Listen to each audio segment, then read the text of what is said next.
Ces dernières semaines, on entend partout parler de fin de vie, à la télé, à la radio, dans les débats. Mais au fond, on parle de quoi exactement là? Pourquoi ce sujet revient-il autant dans l'actualité? Et surtout, en quoi ça nous concerne tous, même si on est en pleine forme? Allez, on respire un bon coup et on en parle, simplement, sans tabou et sans drame. En 2024, le gouvernement français a présenté un projet de loi sur la fin de vie. Un texte qui pourrait autoriser, dans certains cas, ce qu'on appelle l'aide à mourir. Mais ce n'est pas sorti de nulle part. Tout a commencé en 2023, avec une grande convention citoyenne. 185 citoyens, tirés au sort, ont été réunis pendant plusieurs mois pour réfléchir à cette question. La fin de vie est-elle bien accompagnée aujourd'hui en France? Et leur réponse a été non. Et ils ont majoritairement recommandé une évolution de la loi. Résultat, le gouvernement a décidé d'agir. C'est un terme un peu flou, alors soyons clairs. L'aide à mourir, dans ce projet de loi, ça veut dire permettre à une personne très malade, en grande souffrance, de choisir de mourir, avec l'aide du corps médical. Deux formes seraient possibles. Premièrement, le suicide assisté, le patient prend lui-même le produit létal, et deuxièmement, si ce n'est pas possible, l'euthanasie, où un soignant administre le produit. Mais attention, ce ne serait pas ouvert à tout le monde. Il faudrait remplir plusieurs conditions strictes.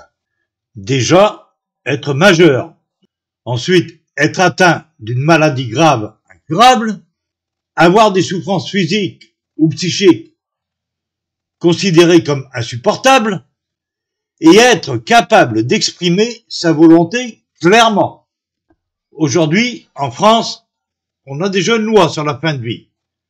C'est la loi Claeys-Leonetti, adoptée en 2016. Elle interdit l'euthanasie et le suicide assisté. Mais elle autorise ce qu'on appelle la sédation profonde et continue jusqu'au décès. En gros, si une personne est en fin de vie et souffre beaucoup, on peut l'endormir profondément jusqu'à ce que la mort vienne naturellement. C'est une forme d'accompagnement, mais certains la jugent insuffisante, surtout quand les souffrances durent longtemps et que la personne demande à partir. Ce projet de loi divise, et c'est normal. On parle ici de vie et de mort, dignité, liberté, souffrance, éthique, tout se mélange.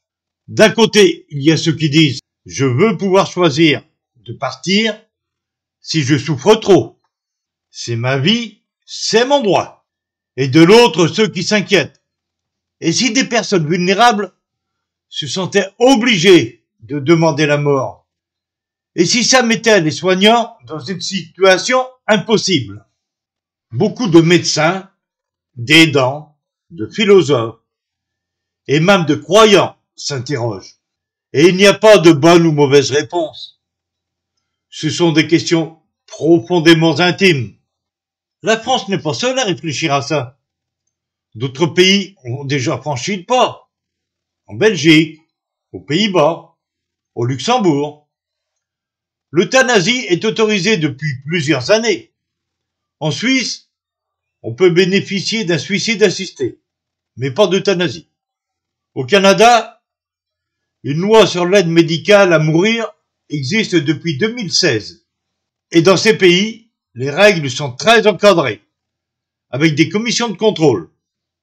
Mais ça reste un sujet délicat, même là-bas. Toi, moi, nos proches, on est tous concernés.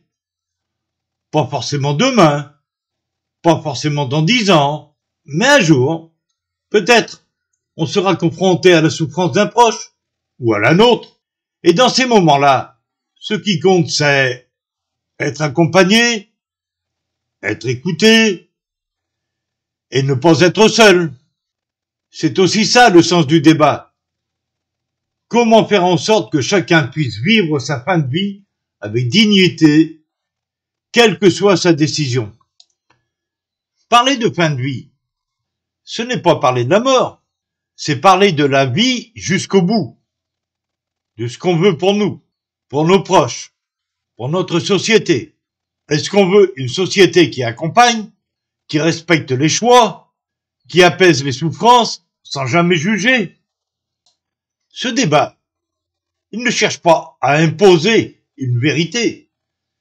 Il cherche à donner le choix dans un cadre sécurisé, humain et respectueux. Alors, que l'on soit pour ou contre ce projet de loi, l'important c'est d'en parler, sans peur, sans tabou et avec bienveillance.